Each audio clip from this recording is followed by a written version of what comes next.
So, good day everyone. Today I will be discussing the topics under final examination in theories of crime, causation. So again, this is our virtual classroom etiquette, and for our learning objectives, objective, at the end of the lesson, the student should be able to analyze whether disruption in any stages of life can lead to criminality, discuss the concept of latent trait theory, evaluate the concept of age-graded theory, and relate the concept theories to oneself. So, during our midterm examination, napag-aralan na natin yung life course theory. And in this final examination, meron tayong 3 topics: the discussing the developmental theories of crime causation, the recognizing the theories of women offenders, and the discovering of ecology or environmental theories of crime causation. So, under the developmental theories of crime causation or the life course theory, the latent trait theory, interactional theory, age-graded theory, social developmental or development model, differential coercion theory, control balance theory. And napag-aralan na natin sa midterm yung life course and latent trait theory. And in life course theory, there are multiple factors that influence criminality, and those are the maladaptive personality traits, educational failure, and family relations. And because of that, yung mga individual or yung mga tao ay nakaka-commit or prone to commit crimes, and nag-undergo sila ng process of transition in which it is the moving from one stage to another stage of life. So, yung moving from one stage to another stage of life is like adolescence to adulthood. So, along the way, he or she may experience some disruption in any stages mentioned. The disruption in any stages can lead to criminal behavior kasi as time passes by, hindi naman natin masasabi na wala silang magiging problemang kakaharapin. And during that time, those problems that they are be facing or that they will be facing ay kung minsan mas malala. And yun yung nagiging dahilan kung bakit sila ay nakakakomit ng crime or nagkakaroon ng antisocial behavior. And in life course theory, it viewed crime as a dynamic process. So as we cited in midterm examination, ang life course theory daw po is dynamic process. Bakit po siya tinawag na dynamic? Meaning, it changes or nagbabago. Kasi po, ang life course ay hindi po yan routine. Na kapag ginawa mo ngayon, gagawin mo din kinabukasan, ito po ay changes or dynamic, nagkakaroon ng pagbabago. Kasi po ang life course theory is walang permanency. Dahil nga life course, bawat araw may na-experience tayo, may nangyayari sa atin, and yun yung nagiging dahilan kung bakit nag-grow tayo in our own little way.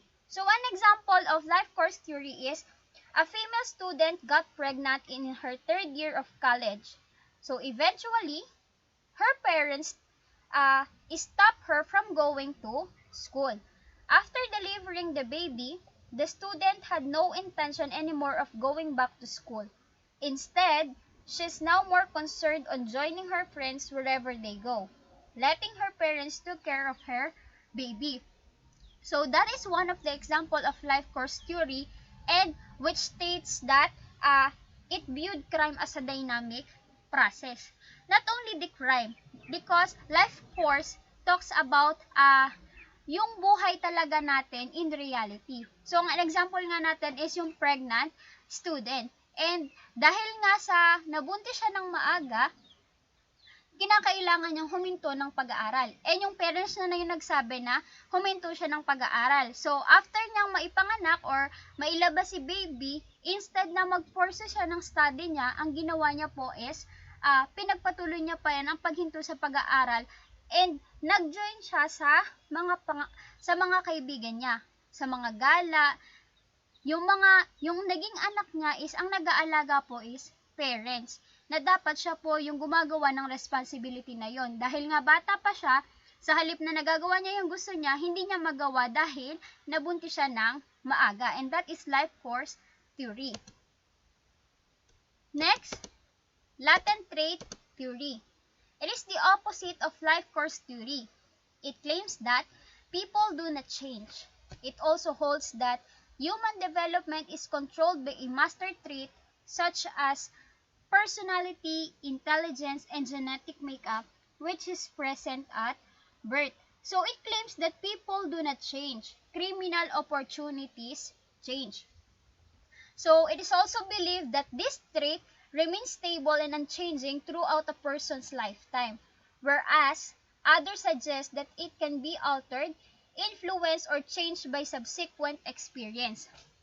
So dahil nga may na-experience tayo, yung personality natin as a person is pwedeng magbago based po sa mga nakakasalamuhan natin. Yung level of intelligence natin, pero pwede din po siyang mabago since yung intelligence natin during our childhood is magiging iba or mas mag-grow when we reach adulthood.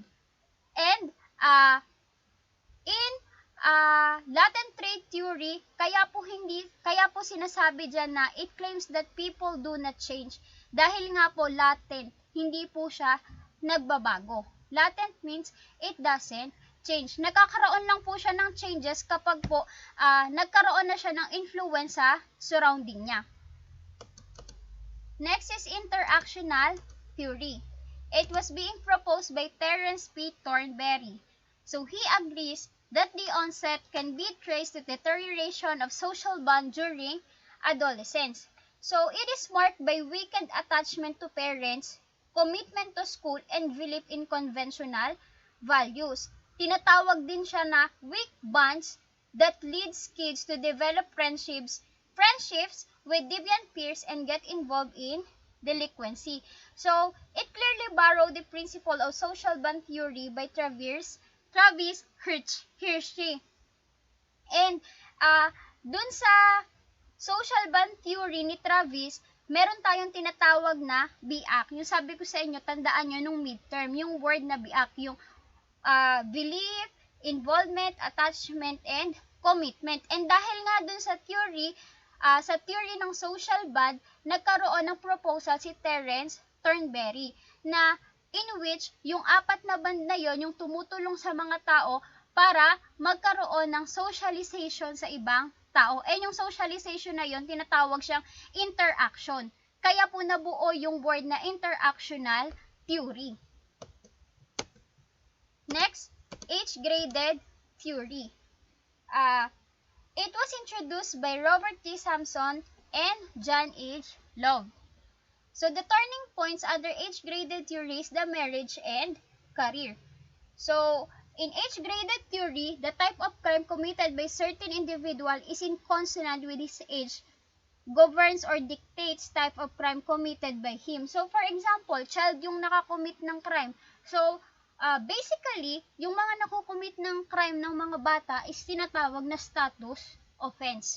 And yung status offenses na yon like yung mga truancy or yung pag-absent lang palagi, hindi naman siya totally called as crime, but yun yung crime ng mga nakukommit ng mga bata. Curfew, and yung mga light, fellow nilang po natin. While si adult, yung mas graver dun sa mga nakukommit ng mga bata. So, an example of it is, yung mga bata or yung mga adolescents natin who are at risk for crime can live conventional lives if they can find jobs or achieve successful career. Even those who have been in trouble with the law may turn from the crime if the employers are willing to give them a chance despite their records. So those criminals who have entered happy marriages and quality marital life may desist from committing crime anymore. Also, those criminals who are already aged may also stop in committing crime because their body physique and stamina could not support them anymore. So, sabi nga po dyan, ang turning points ng age-graded theory is marriage and career. Pero, once na nandun ka palang stage ng adolescence, pwede mo pang gawin ang mga gusto mong gawin. Yung pagko-commit ng crime, kung ano yung mga ginagawa mo daily or yung routine mo na nakasanayan. For example, yung nanay at tatay mo is a law violator, therefore, ma-adapt mo yung pagiging law violator. And dahil sa pagiging law violator mo, hanggang sa pagtanda mo is nagagawa mo siya. Pero, once na nandun ka na sa turning points mo na magkakaroon ka na ng asawa or kinasal ka na, magbabago yung perception mo sa buhay. Dahil alam mo sa sarili mo na ayaw mong magagaya ka ng anak mo. And another thing is yung career. Na kapag na-reach mo na yung goal mo, possible na lumayo ka na sa masasamang gawain unless kung yung mga ginagawa mo ay sinusuportahan ka pa din ng employer mo or yung employer mo pa yung nagpupush sa'yo na gumawa ng masama. And ano po yung aging out process? It is also known as desistance or spontaneous remission. So, sa aging out process, the tendency for youth to reduce the frequency of their offending behavior as they age is thought to occur more all groups of offenders. Halimbawa, dahil nga aging out yan, yung mga ginagawa mo during 15 years old, for example, si Marco, 15 years old na Marco, na-commit na siya ng crime. Ngayon, dumating na siya sa point ng age niya ay 70. Umabot na siya ng 70 and continuous yung paggawa niya ng crime. Therefore, at the age of 70, maiisip na niya na kailangan niya ng tumigil makakommit ng crime. For example, ang kinocommit ng crime during his 15 years old is robbery.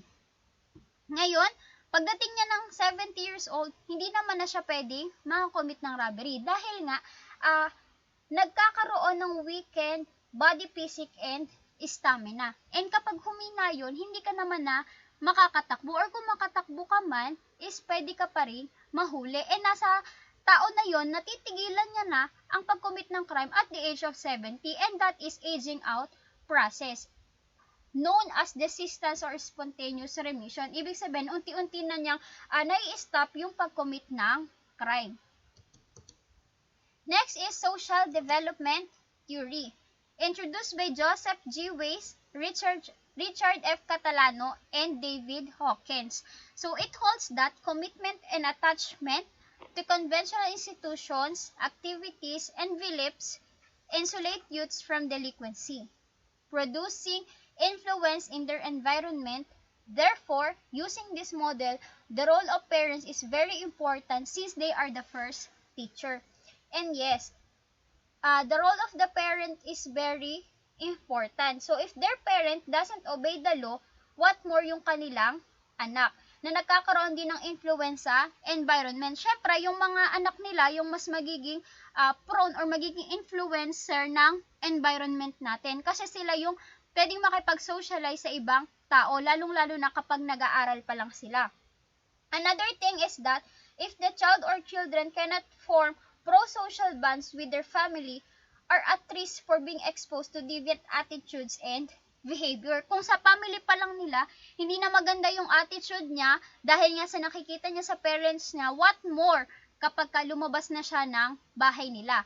And yung social development model natin is hindi na siya no-obey or hindi na siya nagagawa. Bakit?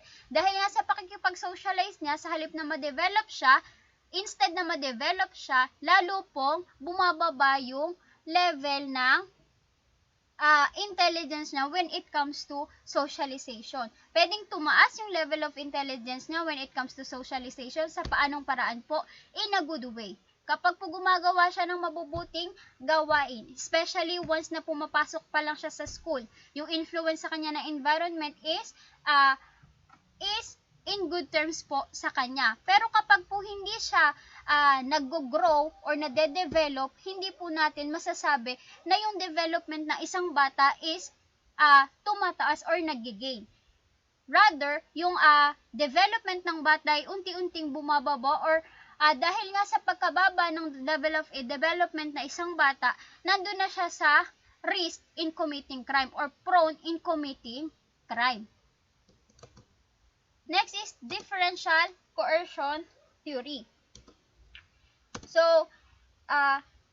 The perception of coercion can begin in early life when children experience punitive form of discipline, including both physical attacks and psychological coercion, including negative command. Worst na pwedeng mangyari sa bata is pulaan or ibuli ng classmates nila or mga kaibigan nila, and they were being humiliated. So there are two sources of coercion. Dahil nga sa coercion, ang sinasabi po ditong coercion is yung mga experiences nila nung sila'y bata pa. For example, naka-experience sila ng punitive na way ng pagdiscipline. Therefore, dahil nga lagi silang pinaparusahan na kapag nakagawa ka ng mali, paparusahan ka na. Ano po yung magiging reflection nito sa bata? Pag dumating sa school, ibubuli lang sila. Dahil nga alam ng, syempre naman, yung mga parents nila magkakilala din, yung iba magkakilala din. Ngayon, masasabi rin nila sa anak nila. And yun yung magiging dahilan kung bakit mabubuli ang mga anak nila. So, there are two sources of coercion. The interpersonal coercion and impersonal coercion. In interpersonal coercion is direct, involving the use or threat of force and intimidation from parents, peers, and law enforcement officer. While impersonal coercion, it involves pressures beyond individual control such as economic and social pressure caused by unemployment, poverty, or competition among businesses or group. So, in interpersonal coercion, nangyayari lang po yan within the family, peers, group, and sa law enforcement officer kapag po hindi lang po sila nakaka-obey sa batas. Ngayon, sa interpersonal, kapag gumamit ka na ng force and intimidation para lang po sa bata, ngayon ikaw na yung nakakumit ng crime and nasaktan mo na yung bata, and that is coercion, interpersonal coercion. While si impersonal coercion, kapag po ang involved na dito is economic and social pressure caused by unemployment, poverty, or competition among businesses or other groups. Once na nangyari po ito within the environment, gaya po ng, for example, nagtatrabaho ka. Ngayon, dahil nga sa kahirapan, and ngayon, nangyari na sa atin, pandemic, marami ang nawala ng trabaho, marami ang tinanggal sa trabaho, and yun yung magiging dahilan kung bakit sila magkakaroon ng social pressure dahil sa economy na nangyayari sa bansa natin. Dahil nga nagkakaroon na ng poverty, gustong-gusto mong kumita dahil nga gusto mong may maipakain sa pamilya mo, makakakumit ka ngayon ng crime. And yung coercion na nangyayari ay impersonal coercion dahil po nangyari po siya or control po ng employer ng economic and social pressure. Yung tinatawag po nating employment, poverty, and competition among businesses or other groups. Next is control balance theory, introduced by Charles R. Titles. So there are two distinct elements under control balance theory. First is the amount of control one is subject to by others, and the amount of control one can exercise over others. So, for example, sa trabaho, ikaw ay manager. So, dahil manager ka, you have the responsibility to your employee. Yun po yung the amount of control one is subject to by others. So, while in the amount of control one can exercise over others, sa work, since manager ka, meron ding assistant manager. And other position na nagiging iba-iba ang magiging approach mo, which is based sa amount ng trabaho. And nagkakaroon tayo ng imbalance.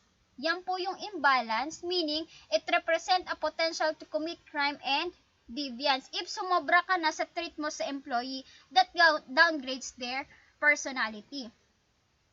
So, sa amount of control one is subject to do by others, example nga natin, sa work natin, manager ka. So, you have the responsibility for your employee. And yung responsibility na yun yung control mo sa mga tao mo. While yung amount of control one can exercise over others is that dahil nga manager ka, hindi maaaring mawalan ng assistant manager at na iba-ibang position. And dun sa mga iba't ibang position, iba-iba rin yung treat mo. Iba-iba kung paano mo siya i-treat. For example, sa school na lang. Ako, as a teacher, iba yung treat ko sa kapwa ko teacher and iba rin yung treat ko sa mga estudyante. And that is the amount of control one can exercise over others. And nagkakaroon tayo ng control imbalance which represent a potential to commit crime and deviance dahil nga sa example natin kanina sa workplace na kapag yung treat mo sa pag-control sa mga tao mo is hindi maganda. For example, binibigyan mo na sila ng threat sa buhay nila. Or, worst part, sinasamantala mo yung kakayahan ng employee mo. Therefore, sila na yung gagawa ng paraan para makakommit ng crime. Hindi naman porket makakommit sila ng crime is dahil gusto lang nila, kundi dahil may ipinaglalaban sila. Kailangan po magkaroon ng balance between the employer and the employee. Next is, this Adler's theory of masculinity is under the recognizing the theories of women offenders. So, other than Adler's theory of masculinity is the opportunity theory, marginalization theory, critical feminist theory, power control theory, Sigmund Freud theory of penis envy, and chivalry or paternalism theory. So, Adler's theory of masculinity, the main premise of this theory is that criminalities of women are mainly dependent on the masculinity behavior of female. The empowered women are involved in more serious violent crime than non-empowered women due to masculinity. So this theory is criticized by feminist scholars because of the male-centeredness ideology. So this strength of the theory is that it can explain the pattern and trends of female crime in first world nations, and it explains the involvement of women in property crime. So this theory is criticized by feminist scholars because of the male-centeredness ideology. So it says that women are involved in more crime due to the increasing participation of women in social movements. So yung role ng female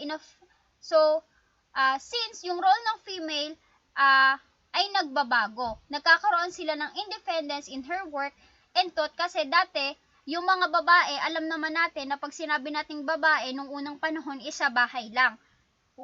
While ngayon, yung mga babae is nagiging aware na sila sa activity na ginagawa ng mga lalaki.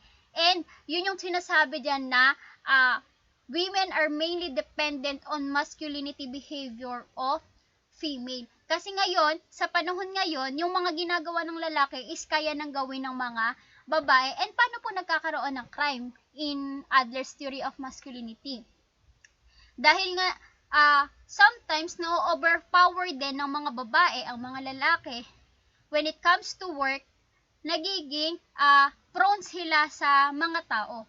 And dahil mas marami silang nakikilala, mas maraming nagagawa, I'm not saying na mas maraming nagagawa yung babae kaysa sa lalaki. Nagkakaroon lang din ng balance. Equal lang din po ang nagagawa ng babae and lalaki. Meron lang po talagang kayang gawin yung lalaki na hindi kayang gawin ng babae. And vice versa. May kayang gawin ng babae na hindi kayang gawin ng lalaki. And nakakommit lang po ng crime ang female as property crime, yung sinasabi natin kanina. Property crime kasi mostly ang nakocommit lang naman ng mga babae is kapag nasa workplace sila, nagkakaroon sila ng problema sa trabaho.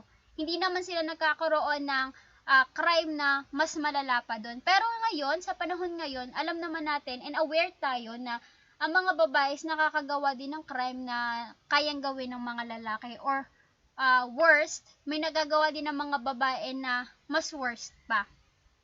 And that is under the Adler's theory of masculinity. Next is opportunity theory. So it was being introduced by Rita J. Simon. So the involvement of criminal activities is increased when women have different opportunities. So increasing opportunities of women reduce the rates of violent female offending but increase the rates in property crime. So according to Simon, si Rita J. Simon, she showed that there is no difference between male and female in terms of morality. And yes naman po. Kasi po, sa morality ng tao, magkakaparehas lang po ang lahat. Wala pong nakakalamang, wala din po nagkukulang. But they argue that when more women get access in labor market as skilled labor and possess highly specialized position in the job sector, they commit more employment-related property crime like men. So, in Adler's theory, sabi nga natin kanina, mas nakakommit sila ng crime, ng property crime, yung mga female natin. Well, sa opportunity theory, property crime din po ang involvement nila dahil nga po, mas nagiging involved sila sa labor market, yung mga skilled labor marketing natin. Kasi ang mga babae, hindi naman niya nagtatrabaho ng construction. Mostly ang mga babae po nasa mga factory, nasa mga offices. And yun na yung opportunity nila, nagte-take advantage sila sa mga nangyayari dun sa offices nila and sa mga bagay na mayroon sa offices nila. Kaya po, yun po yung karaniwang nakocommit ng mga babae. And because of opportunity, nakakakommit sila ng property crime. Ang opportunity theory po and others theory po, nangyayari po yan within the workplaces po nila. Dahil nga po, female po ang pinag-uusapan natin dito, female offender, kung bakit po prone makakommit ng crime ang mga female sa panahon ngayon is dahil nga po sa mas involved sila sa mga workplaces nila when it comes to offices, factory, and other places po na pwedeng pagtrabahuhan ng mga babae. Next is marginalization theory. Proposed by Meda Chesney Lind and Kathleen DALY noong 1986. So, meron silang study, yung Women and Crime, the Female Offender Marginality, which shows about low salary, inadequate job, lower class position, and family victimization of women penetrates criminality in contemporary societies. So, those women are motivated to commit crimes as a rational response to poverty and economic uncertainty that they perceive. So, they pointed out women's unemployment, inadequate labor charges, and the increase in the number of members in the home. That is, the care for the large family, which leads to a reduction in the domestic budget, and on her free time can make women crime prone. So, sa marginalization po, ang focus po nito is within the family victimization. Bakit po sila nakakakommit ng crime? Dahil po, kapag po sila ay nagkakaroon ng large number sa family, halimbawa po sa isang pamilya, 11 sila. Ngayon, kung hindi man po 11, mas mataas po sa 11, mga 15, 16 sila sa family. And yung mga, isa lang po ang breadwinner sa family. Ngayon po, ang breadwinner pa is si Bunso. Ngayon, si Bunso, si panganay is marami ding may asawa at anak na. And magkakasama sila sa iisang bahay. Ngayon po, dahil nga siya lang ang bumubuhay sa pamilya, isa lang po ang bumubuhay sa pamilya, yun na po yung time kung bakit sila makakommit ng crime. Dahil nga kawalan ng pagkain, kung may tinirahan man, wala man silang pambili ng pagkain, or kung meron na silang pambili, is kulang pa din dahil nga sa sobrang dami nila sa pamilya. And due to poverty, hindi sapat yung kinikita or hindi sapat yung income niya. Ngayon, ano po yung gagawin niya? Makakagawa siya ng hindi magandang bagay para lang po may maibuhay sa family niya. And that talks about marginalization theory. Yung low salary, inadequate job, lower class position that leads to family victimization or nagkakaroon sila ng problema sa isang pamilya. So, under this marginalization theory is yung kay Kathleen DALY, yung pink collar crime. So, hindi kayo familiar siguro sa pink collar crime since ang mas naituro lang po is white collar and blue collar crime. So, in pink collar crime, it appears as counterpart to the white collar crime, which in turn is nothing but a professional crime committed by members of the upper ruling and business circles, who use their influences and connections in the society to perform of crimes that bring tremendous material benefit to them. and for the citizens and society as great deal of damage. So, si white collar crime, the difference between white collar and pink collar crime is that si white collar, di ba, mga authorized person yan, mga kagalang-galang na tao ang nakakommit ng crime. While sa pink collar, professional crime ang ginagawa nila in which marami silang connection sa mga tao sa society. And dahil nga marami silang connection sa society, yun na po yung magiging way nila kung paano sila magkakakommit ng crime. And that will benefit them, not only them, but also their family. Next is critical feminist theory, also known as Marxist feminist. So this theory holds that gender inequality stems from an equal power of men and women and the subsequent exploitation of women by men. So the cause of female criminality originates with the onset of male supremacy and the efforts of males to control females sexually. So women are commodity like land or money. That male exploitation acts as a trigger for female criminal or delinquent behavior. So, sa critical feminist theory naman, ang mga lalaki daw po is have supreme power than women. And dahil nga po, na-overpower ng mga lalaki ang mga babae, mas nagagawa ng mga lalaki yung gusto nila. Pwede nilang gawin lahat sa mga babae. And yung mga babae kasi dati, wala sila masyadong laban sa mga lalaki. Hindi katulad ngayon na kapag ka nag-away si bar o lalaki, pwedeng gantihan ng mga babae. And dahil nga critical feminist theory, critical siya in which ang mga babae na po dito is nasasaktan. Dahil na-overpower ng mga lalaki, ngayon si female ay nakakakommit ng crime. And yung crime na yon, tinetake nila to as revenge sa mga lalaki. Dahil nga nagkakaroon sila ng unequal power between men and women. Next is power control theory.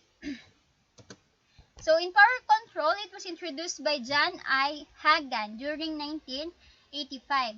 He suggests that class influences delinquency and criminality by controlling the quality of family life.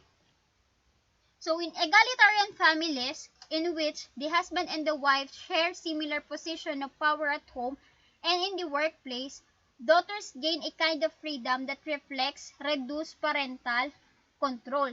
So according to this theory, or according to power control theory, the daughters of successful and powerful mothers are more at risk of delinquency than the daughters of stay-at-home mothers. Bakit po mas risk daw po yung mga daughters ng successful and powerful mothers?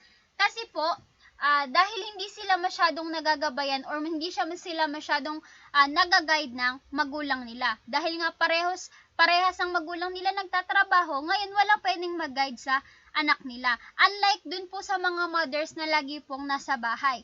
Mas nagaguide nila ang mga anak nila, kaya po less sila in committing crime. Dahil po yung control, yung power control nila sa anak nila is nagagawa nila. Kaya nilang i-control yung anak nila dahil nasa bahay lang po and alam nila yung mga ginagawa at nangyayari sa anak nila. Unlike those parents na employed and successful in their businesses or in other works. Ngayon, yung mga anak nila, since pareha silang successful, hindi nila nabibigyan ng time ang anak nila. Ngayon, yung time nila ay yung anak nila hahanap ng oras sa ibang tao. And without knowing na yung sinasamahan minsan ng anak nila is nasasama na siya sa masamang gawain or nai-impluwensyahan na sila ng masasama.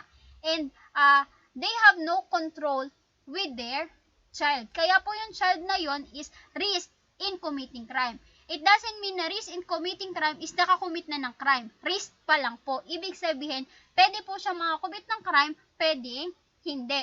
Dahil nga, walang nag-guide sa kanya, walang nagbibigay ng time sa kanya, walang nakakapagbantay sa kanya.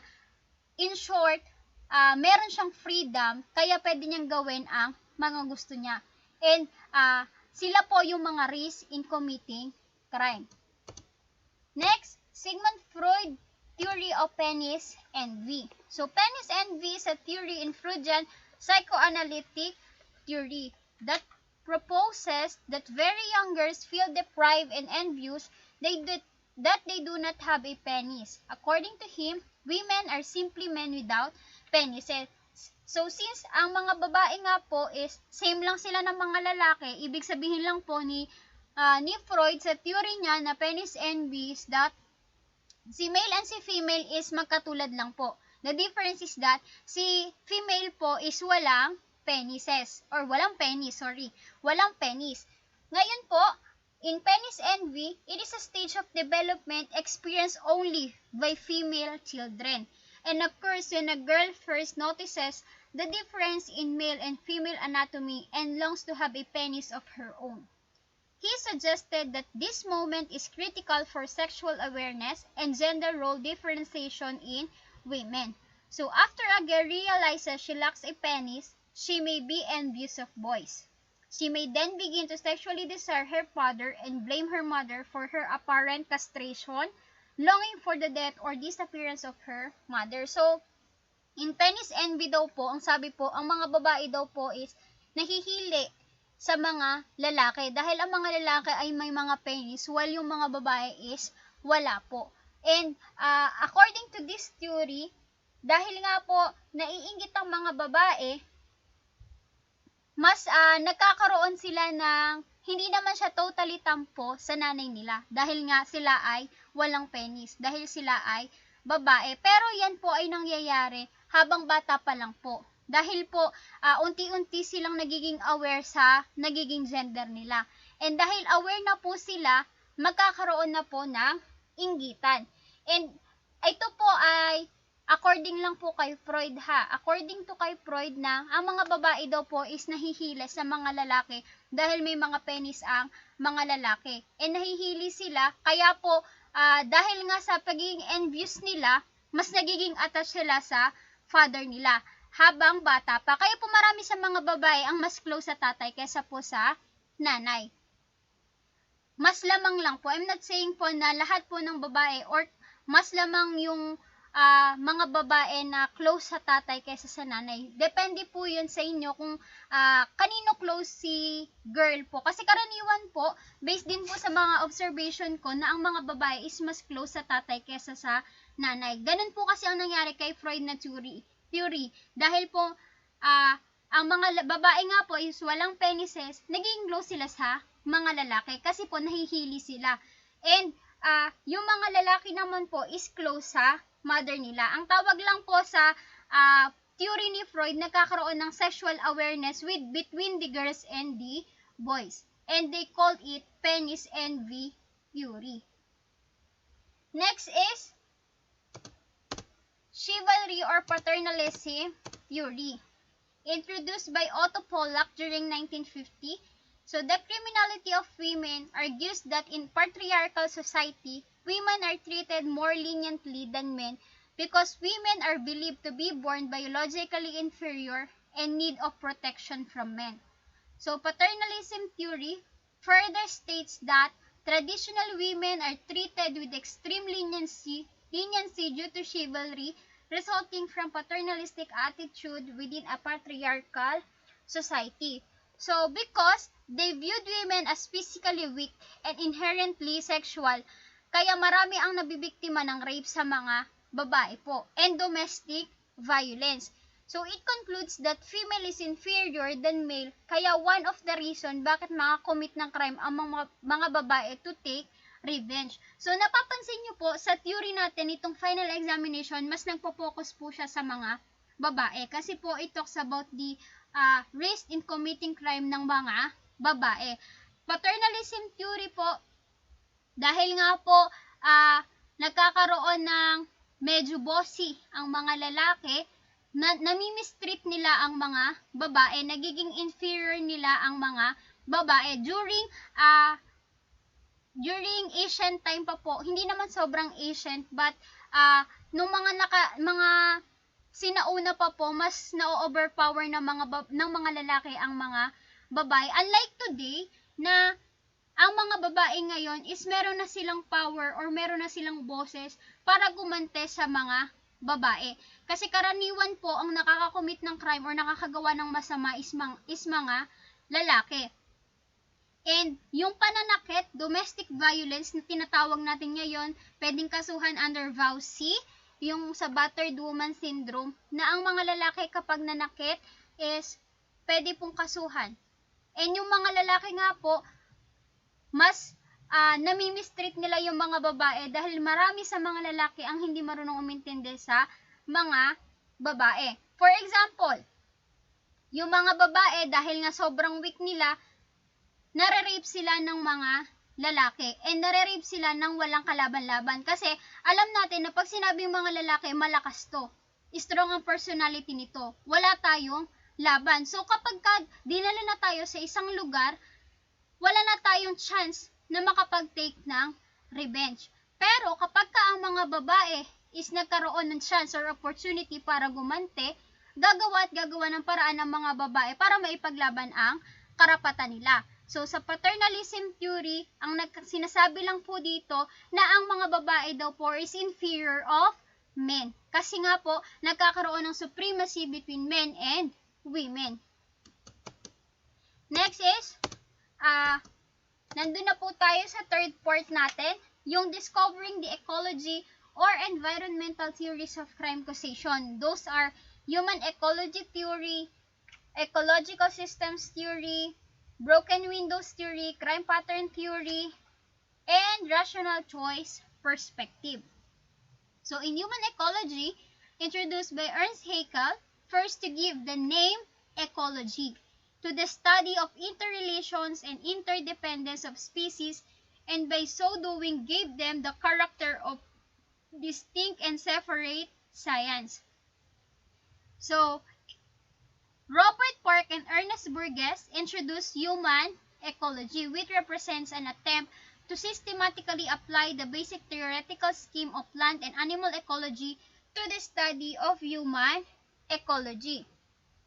So, human ecology is concerned with the question of how people organize themselves socially to adapt to their habitat. So, it is so far concerned with social order that is based on the competition rather than consensus in principle, at least with plant and animal ecology. Dahil nga po, human ecology, ito po yung adaptation ng mga tao between their habitat and the ecology or our environment or the surroundings.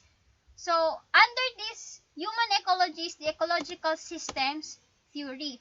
So, Yuri Frenbrenner formulated ecological system theory during 1975 to explain how the inherent qualities of a child and his environment interact to influence how he will grow and develop. So, this ecological system theory have 5 levels of external influences, and those are microsystem, mesosystem, exosystem, and macrosystem and chronosystem. So, isa-isahin po natin.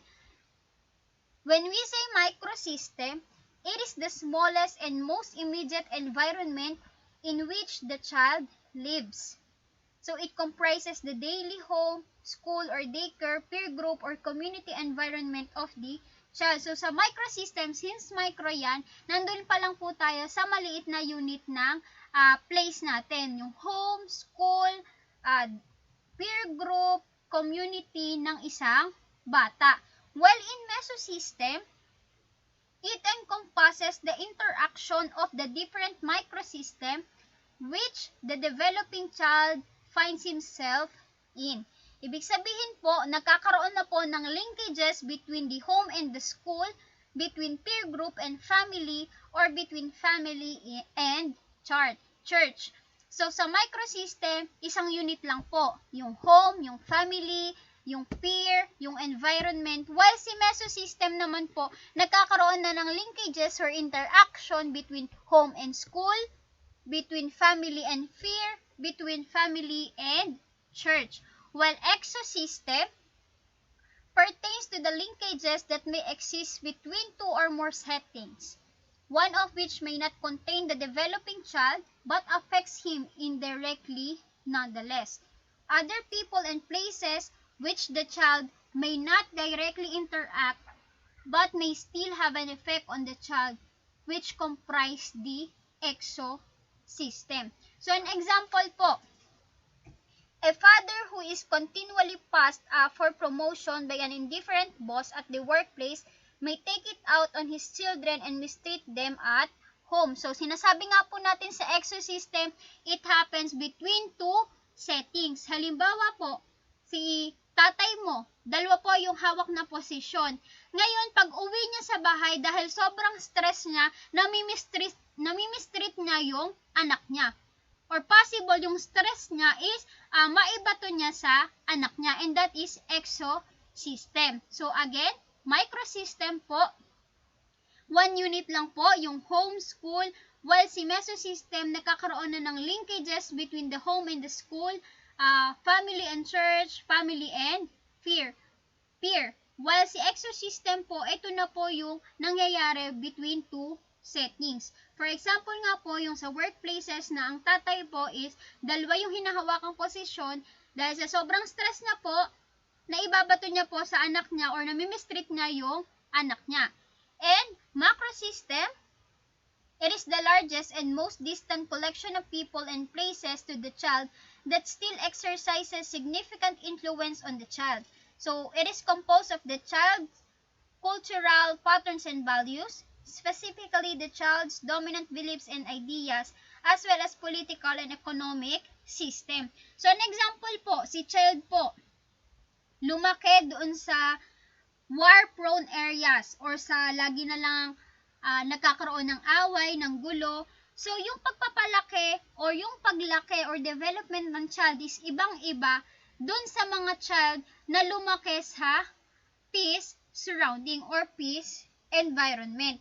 So, kapag ka naman si child is lumaki dun sa war-prone areas, ano ngayon ang magiging perspective ng bata paglaki? Na kung ano yung nakikita niya dun sa war-prone areas, ganun din yung possible na magiging action niya, magiging behavior niya. While, unlike dun po sa mga bata na lumaki dun sa peaceful surrounding, and that is macro system. Nagkakaroon ng influensya based po dun sa mga nakagisnan ng isang bata. And last po yung chronos system. It include a change in family structure, address, parents, employment status, in addition to immense society changes such as economic cycles and war. So, for example po, a child who frequently bullies smaller children at school may portray the role of a terrified victim at home. For example po, yung classmate nyo or yung ibang tao, lagi pong nabubuli. Ngayon, dahil wala siyang lakas ng loob or control or power para gantihan yung nambuli sa kanya, pag uwi niya ngayon sa bahay nila, ibabato niya or gagawin niya sa kapatid niya kung ano yung pambubuli na ginawa sa kanya ng classmate niya as part of revenge. Instead na iganti niya po sa mga taong nang bully sa kanya, igaganti niya yon sa kapatid niya or kung sino man po yung mga tao sa bahay na pwede niyang pagantihan. And that is chrono system. Next po, broken windows theory, introduced by Philip G. Zimbardo. So, according to Zimbardo, if a window in a building is broken and left unrepaired, all of the windows will soon be broken. So, example po, literal na windows po yan ha. Literal na windows. For example, windows ng sasakyan. Ngayon, nagkaroon ng crack yung windows ng sasakyan. And yung crack na yon, tawagin natin isang crime. And yung crime na yon, once na hindi po na-resolve or hindi po nabigyan ng action, lalaki at lalaki po ang crime. Or once na hinayaan po natin si crime, lalaki at lalaganap lang din po ang crime na yon. Dahil nga po, sa una pa lang hindi na siya nasugpo, what more kapag po tumagal, mas lalo pong lalaki. And yung isang sira na yon, yung broken window or yung crack sa bintana po ng sasakyan nyo, once na lumaki ng lumaki yan, magiging sira na po yan. And dahil sa paglaki niya nga po, yung crime na yon is mahihirapan ng masugpo. And that's what we call left unrepaired. All of the windows will soon be broken. In connection with lang po sa crime, for example again, yung crime po natin is considered natin as yung crack sa sasakyan natin, crack sa bintana ng sasakyan natin. Ngayon, once na unresolved pa din po yung crime na yon, lalaki at lalaki po si crime. And lalaganap at lalaganap si crime. Kaya po dapat, habang maliit pa lang yung butas, ayusin na po natin. Or habang maliit pa lang yung crack, ayusin na po natin. I-resolve na po natin yung problema para hindi na po siya kumalat or lumaki. Next, crime pattern theory introduced by Patricia L. Brantingham and Paul J. Brantingham. So, according to crime pattern theory, physical environmental influences criminal behavior. So, there are 5 criminal spatial landscape as elements of crime pattern theory. First is yung nodes. Ano po yung nodes? A place that an individual is regularly drawn. For example po, home, work, school, job, and other places po kung saan lang po nagmumula yung isang tao. Next, path. Pag sinabing path, it is the route between nodes. For example, home natin or school. So, yung path, ito na yung route natin papuntang school. And yung route na yon, yung tinatawag po nating path. Next is edges. It is the physical and perceptual boundaries between different parts of the city. For example, boundaries of neighborhoods and socioeconomic boundaries. So, doon na lang po tayo mag-stick sa example natin. For example, yung nodes. Yung nodes po, yun yung home, school natin. Ang path, ito yung route between home and school. Ano po yung edges? Ano po yung nagiging boundary kung paano po kayo makakarating ng school? Ano po yung boundary nyo between home and school? And yung boundary na yun, tinatawag po nating edges. Next is crime attractors.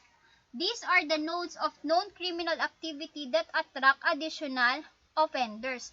So, example po, sa lugar nyo, mas lamang po ang presence ng drug den or yung mga pot session natin. Ngayon, ano po yung crime attractors? Dahil nga po, mas in demand sa barangay nyo ang pot session or yung bentahan ng shabu, ang gagawin mo is ma-attract ka na bumili or gumamit din ng shabu. Dahil sa tingin mo, mas mabilis yumaman, yung mga tao sa barangay nyo is mga nagyayamanan na, ngayon ma-attract ka. Dahil ikaw ay mahirap lang, anong gagawin mo? Magbebenta ka din ng shabu. Or kung hindi ka man magbenta ng shabu, ikaw ay gagamit ng shabu.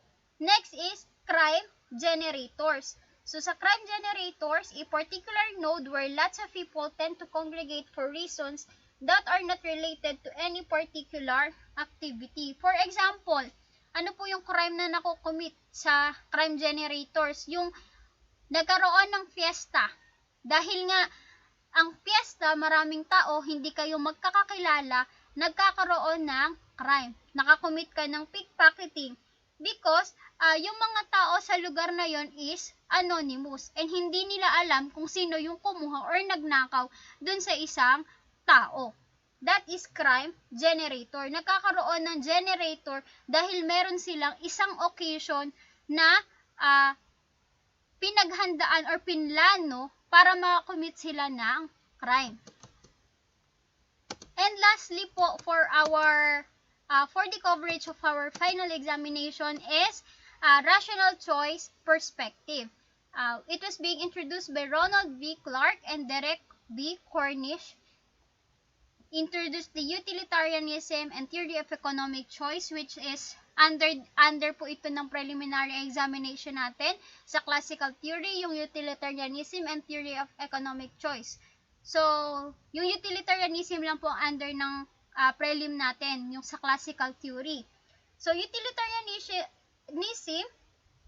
assumes that people make decisions with the goal of maximizing pleasure and minimization of pain. Ito na po yung pain and pleasure principle natin, in which pag mataas daw po yung pleasure natin, mas mataas yung risk makakommit ng crime. That is according po sa classical theory natin, yung utilitarianism. While yung theory of economic choice po natin, argues that people evaluate the options and choose what they believe will satisfy their needs. So, nagkakaroon po sila ng dalawang options, in which yung isang option na po yun is yun yung pipiliin niya na sa tingin niya is masasatisfy yung needs niya. While yung isa is hindi niya pipiliin dahil alam niya na mali or alam niya na hindi niya magugustuhan ang magiging outcome nun. And that is rational choice theory. We have the choice, we have the free will to do or to choose what we want or what our desires wants to be. Ngayon, yung rational choice, according to classical theory, ito na yung mga free will natin, kagustuhan natin, kung ano yung mga options natin sa buhay na pwedeng masatisfy yung needs natin. So, that's all for final examination or yung covers ng final examination natin. And good luck in your finals in advance. Merry Christmas. So, that's all. Thank you and God bless. So, pag-aralan nyo lang po ito since tinapos ko na po yung final examination natin na discussion dahil maikli lang naman din. Pag-aralan nyo na lang po maigi and I will be sending po yung mga or uploading yung mga activities na pwede nyo pong gawin under ng final examination natin. So, again, thank you and God bless.